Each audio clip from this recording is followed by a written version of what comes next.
I'm going to turn it over to Nikita Balik to lead us in a few chants, warm things up, and then we're going to have a few speakers come on stage.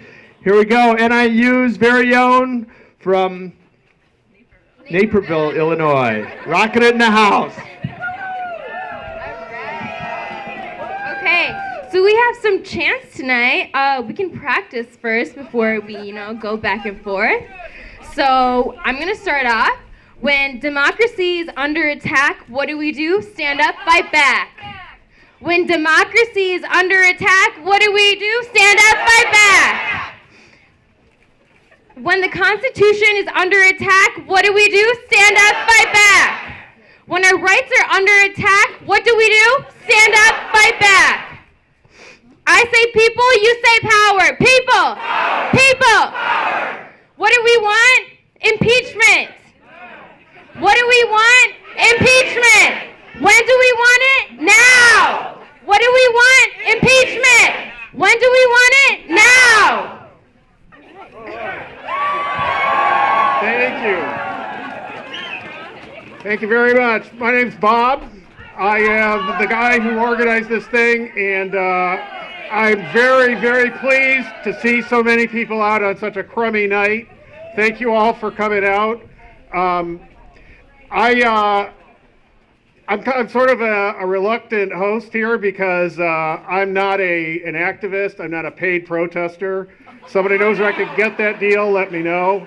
I don't know how well it pays, but in any event, I just have had enough of what's going on in Washington. And I knew I had to do something about it. I'm not the kind of guy. Actually, I'm the kind of guy who avoids conflict. Ask my wife. But in this case, I knew I had to do something. So I'm very proud of the city today because all you guys came out here. And I'm pleased to see so many people committed to the rule of law and to holding our elected officials accountable for action on behalf of our democracy. There are over 600 of these events all over the country, 200,000 people, 850 people signed up today for this. So thank you. Thank you for all for coming out. I have a message for Donald Trump. I read the transcript.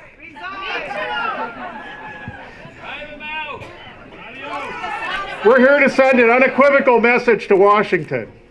We're here to call upon every member of the U.S. Congress to fulfill their constitutional obligation to hold the President of the United States accountable for his actions.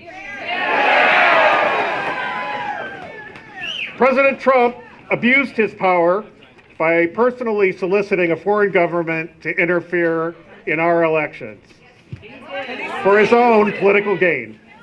Trump pressured the Ukrainian president to investigate his political opponent and withheld $250 million in aid in a White House meeting. This represents a gross violation of his oath of office and the public trust. In addition, Trump has done everything in his power to obstruct and impede Congress's investigation, ordering his political appointees and inner circle to refuse to comply with lawful congressional subpoenas and document requests. These actions were aimed at covering up his own misconduct. Trump's behavior threatens every American's right to free and fair elections.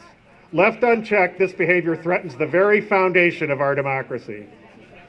If these actions are allowed to stand, they would render the president immune from oversight and effectively above the law. The only remedy, the only way to hold Trump accountable is for the House of Representatives to impeach him and the Senate to remove him from office.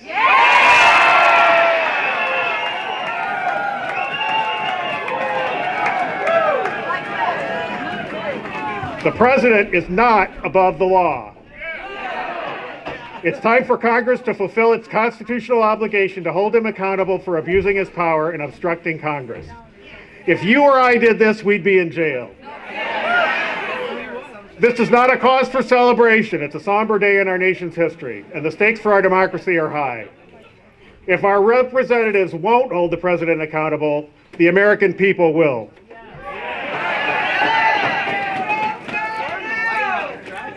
At this point, I'd like to introduce Georgia Logothetis, who is from Common Cause. She's the Assistant Director of Common Cause, Illinois. Hello, everybody, and thank you for turning out on a cold night for such an important cause. Now, tomorrow morning, we're all going to wake up, and the president's defenders and Fox News, and perhaps even the president himself will attack us, right? They're going to say they just can't handle how successful the president is. They're suffering from Trump derangement syndrome. But we know that we're not the ones who are suffering.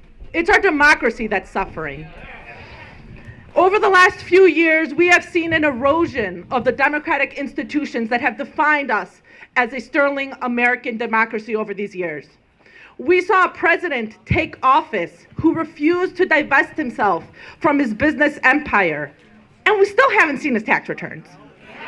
He appointed his children, his donors, his billionaire friends to powerful government positions.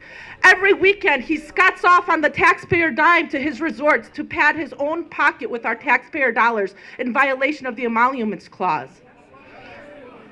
He has attacked reporters, mocked the disabled, and defended white nationalists.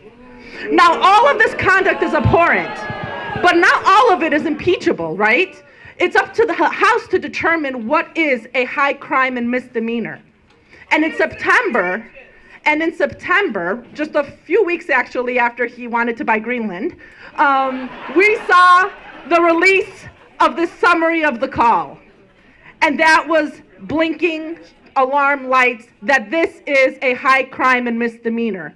And over the last several weeks and months, as the House Judiciary Committee and the House Intelligence Committee have done their constitutional duty to investigate those allegations, we've realized that what was on that call was just a small part of a larger campaign to use public office for private gain.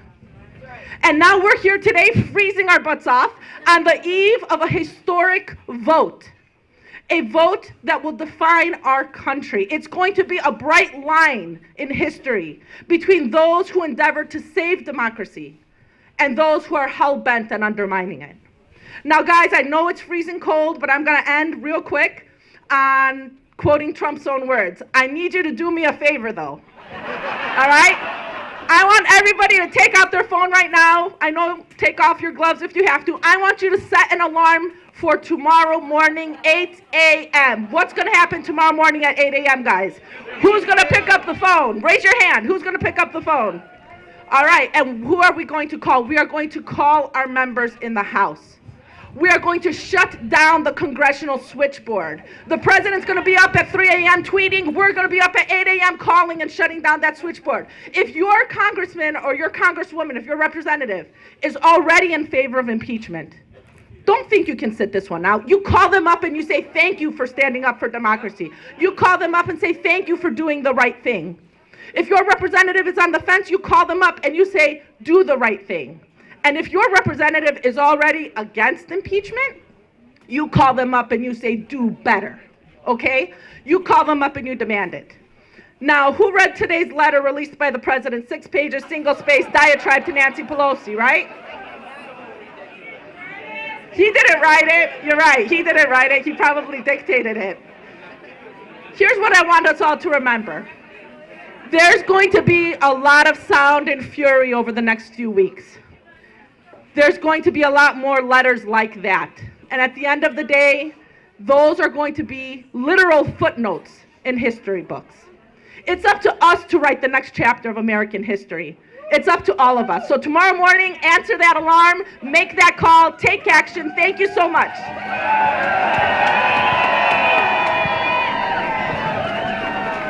Thank you very much, Georgia. At this time, I'd like to invite Will Barrett up. Will Barrett's going to read a statement from Sean Caston. Hi, everyone. Sorry the congressman couldn't be here tonight. He's in D.C. preparing for a very important vote tomorrow. So I will be reading his statement on the issue here. Okay, after reading in full the House Intelligence Reports, House Judiciary Report, the Articles of Impeachment, and hearing from constituents at each of my 20 town halls, I have decided to take the solemn step to vote to impeach the president for abusing the powers of his office for his own personal gain. My career as a scientist and businessman has taught me that facts must be the basis for any decision. Those facts have led me to this decision.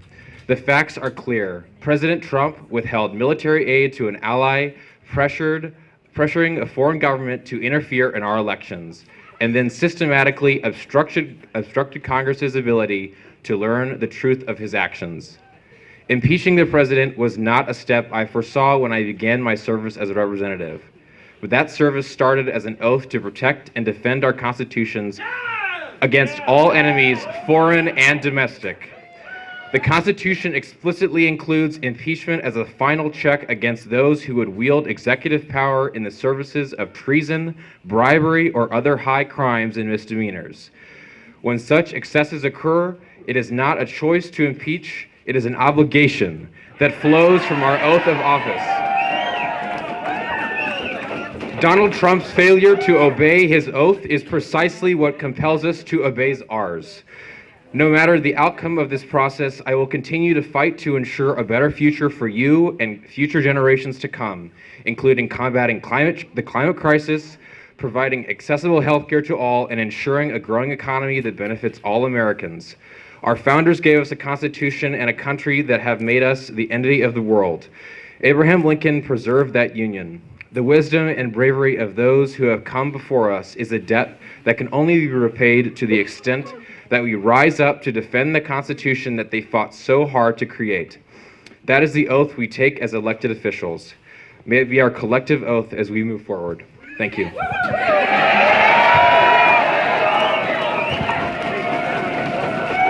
Thanks very much, Will. Our next speaker is a gentleman by the name of Moon Khan. Moon. Hello, friends. How are you? Friends, I'm not an attorney. I'm not a congressman. I'm a common man. I can hardly understand English because English is my third language. So that's why I cannot understand the articles of impeachment. But I can understand some of the things. When Donald Trump occupied the presidency of the United States, we knew that he was born in the United States. He was a citizen of the United States. But in the last 3 years, he has behaved like the president of Russia. He has behaved like president of Ukraine. And he has behaved like the king of Saudi Arabia. And that's why he should be impeached.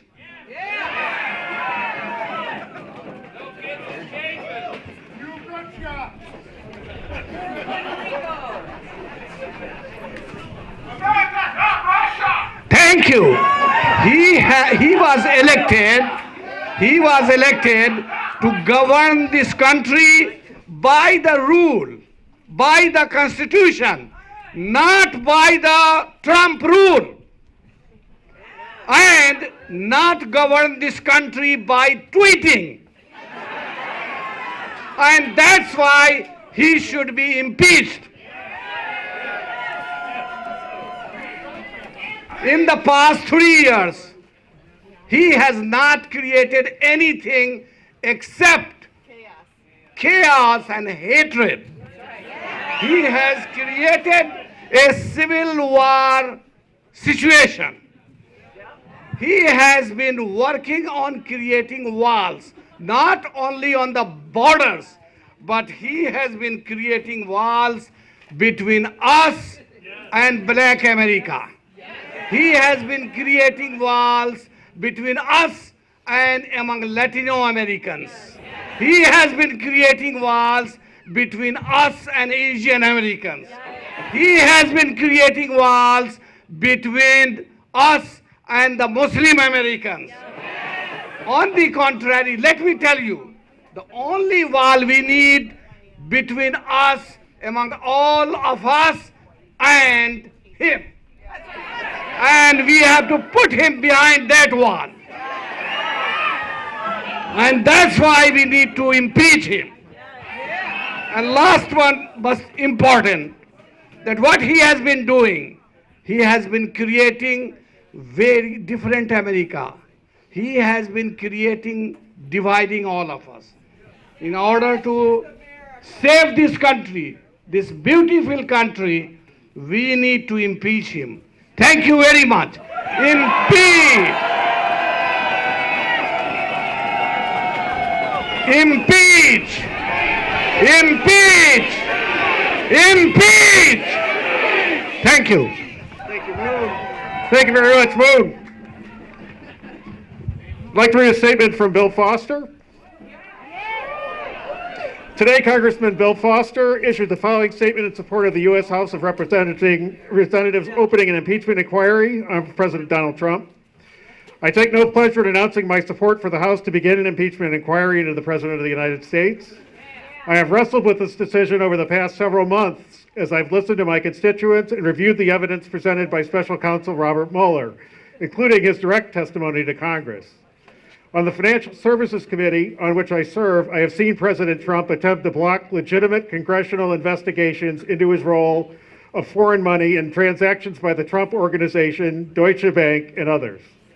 I have watched with horror as President Trump has perpetuated an assault on American values. In word and deed, President Trump has demonstrated an utter disregard for the rule of law and the fundamental principles that make up the foundation of our democracy. The Mueller report details several occasions, at least 10, where President Trump took actions to obstruct the special counsel's investigation into Russian interference in our 2016 elections. Our Constitution vests Congress with the unique obligation to perform oversight of the federal government, including of the President and his administration.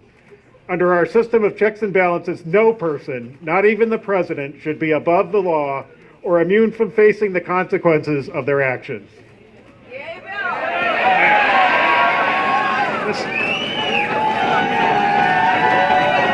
Sorry.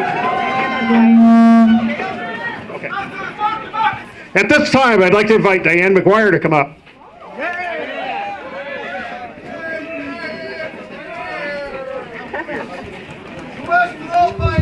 Good evening, everyone. I'm Diane McGuire. I'm a retired teacher, 42-year resident of Naperville, and co-founder of Indivisible Naperville.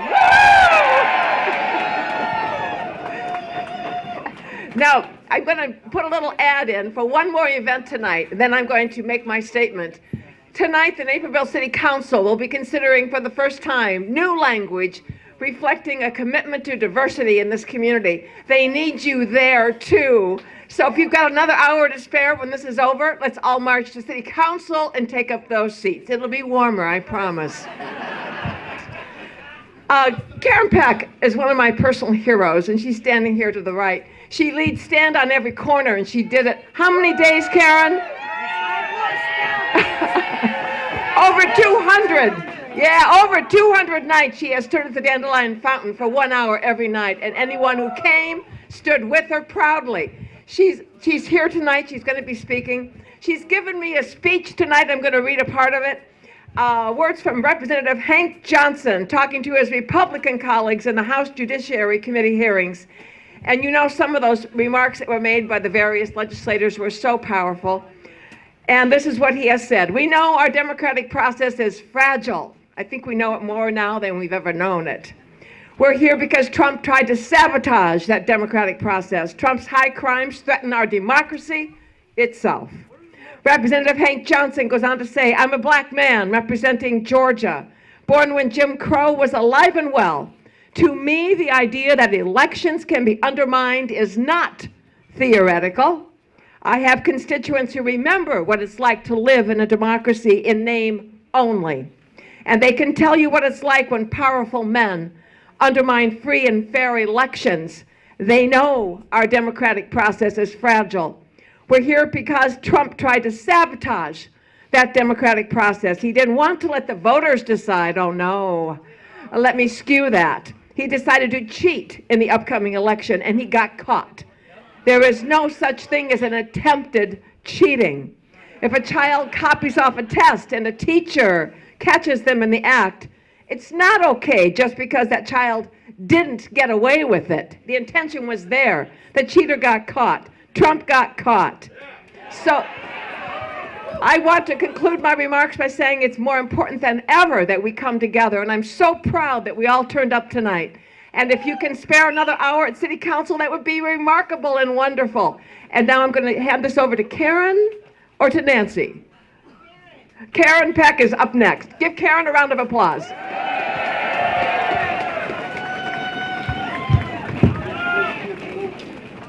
Hi. I am angry. Who's with me? The Republicans have closed more than 1,600 polling places. They are currently purging hundreds of thousands of voters from voter rolls, mostly people of color. Why? They are petrified. They are petrified of the will of the people. Trump withheld military aid to pressure a foreign government for help on a political campaign in the form of asking the Ukrainian president to dig up dirt on a political rival. Then he tried to cover it up, which he continues to do, through obstructing Congress.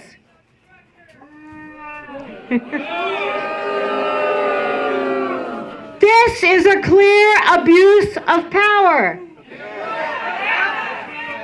If the average person did this, they'd go to jail. Donald Trump must be impeached.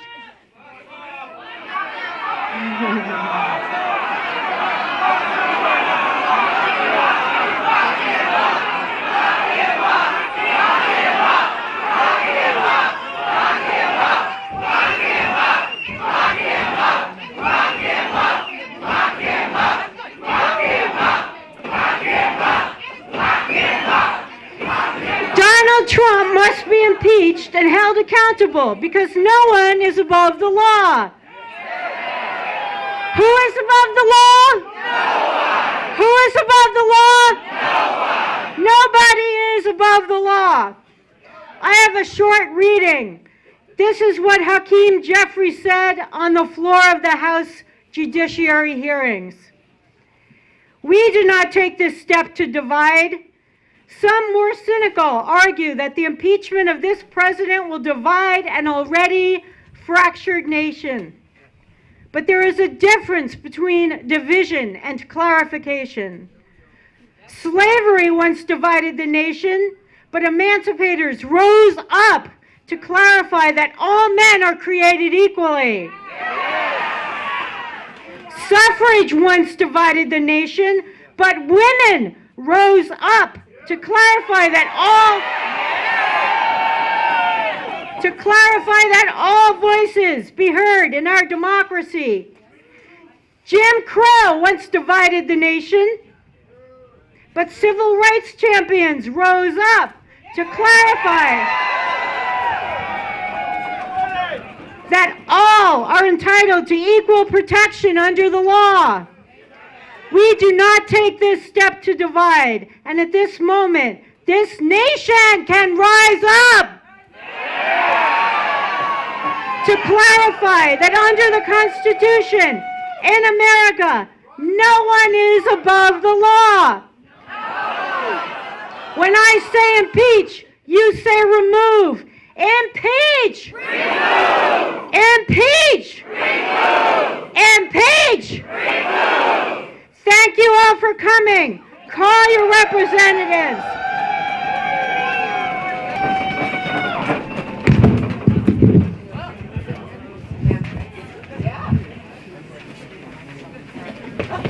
Okay, at this time I'd like to invite up Diane Hewitt of Indivisible, Illinois. Hi, everybody. So I'm a big fan of impeachment, as a lot of people know about me. But one of the things that that I haven't really talked about is that I think impeachment is just a Band-Aid. What needs to happen, in my opinion, is that we have to move on and vote on November 3rd.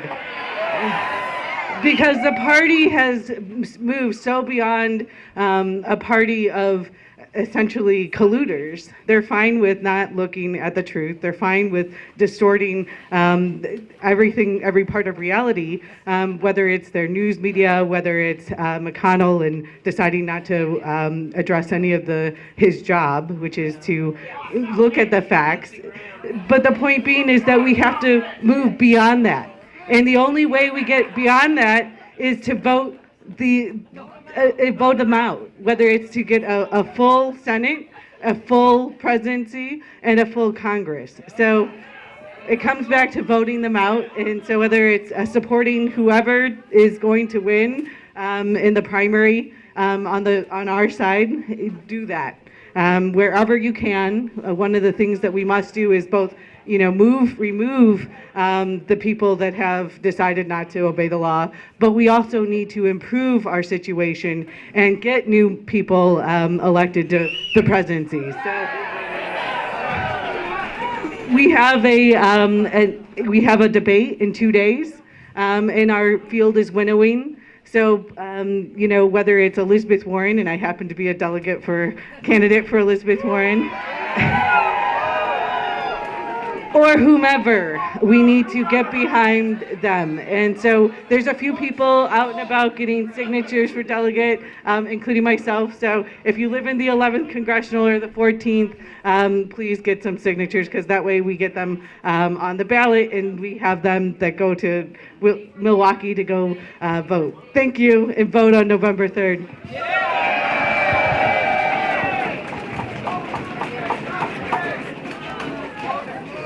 It's getting cold. It's going to be time to move. But first, I would like to remind you to call your reps, thank them, beg them. With democracy, you have to play to win. Volunteer in local campaigns. Join and work with Indivisible Naperville and Indivisible DuPage. Write postcards to voters. Register new and recently purged voters. The Republicans are petrified, and they have to cheat to win. Educate others on the fact and vote. All right, we're cold. Let's get ready. Let's march. We're going to head down to Jackson Avenue. Hey, hey, ho, ho. Donald Trump has got to go. Hey, hey, ho, ho. Donald Trump has got to go. Hey, hey, ho, ho. Donald Trump has got to go. Hey, hold on. We got one more speaker. One more speaker. Hello. My name is Rachel Ventura, and I'm running for Congress in Illinois' 11th District. I am a mom, a mathematician, a naturalist, and a progressive Democrat. And I am fed up with our representatives and furious with our president. If they aren't going to do their jobs and represent the people who elected them, then it is time to find someone who will. All across this country, we are seeing races like mine where everyday people are standing up and fighting. As a mom of twins who went without health insurance for 2 years, sometimes working multiple jobs just to make ends meet, I know the struggles of this country. I love this country, I love the state, our community, and the people. But what I don't love is a country that has succumbed to the status quo, and then a political system that is broken. Our courtrooms and our congressional chambers are full of politicians who are bought and paid for by wealthy corporate donors. Our representatives no longer listen to the people who elected them, and the outcome of this system is Donald Trump. We have a criminal in the White House. If these articles of impeachment feel too narrow, it is because they are. I watch the news and I talk to voters, and we are seeing atrocities from the White House daily. Trump has destroyed families. He has locked kids in cages. He's responsible for deaths at our border and in countries where bombs have killed thousands of civilians around the world from the wars that we continue to fund. Citizens here at home are dying and going bankrupt because of the insurances that they can't afford. Trump has normalized the abuse of women with his comments and his actions, and he has defended Nazis, promoting and elevating hate in the world. Right here in Naperville, a man with a swastika tattoo thought he had the right to request a group be removed from Buffalo Wild Wings because he's a racist and he doesn't want to eat next to black people.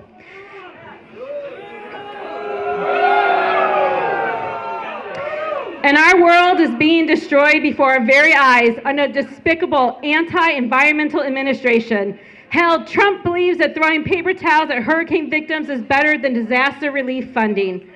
We cannot hope for a sustainable planet under a president who denies our climate crisis.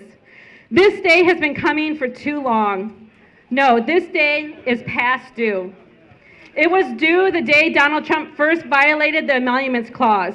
It was due the day the Mueller's report proved Trump's affinity to build dangerous relationships with dictators abroad. And since that day, we've received heaps of evidence proving that Trump's withheld aid from Ukraine. And since he has and continued to blatantly obstruct justice in full view of the American people. Donald Trump cannot be allowed to abuse the office of presidency any longer. He should be impeached.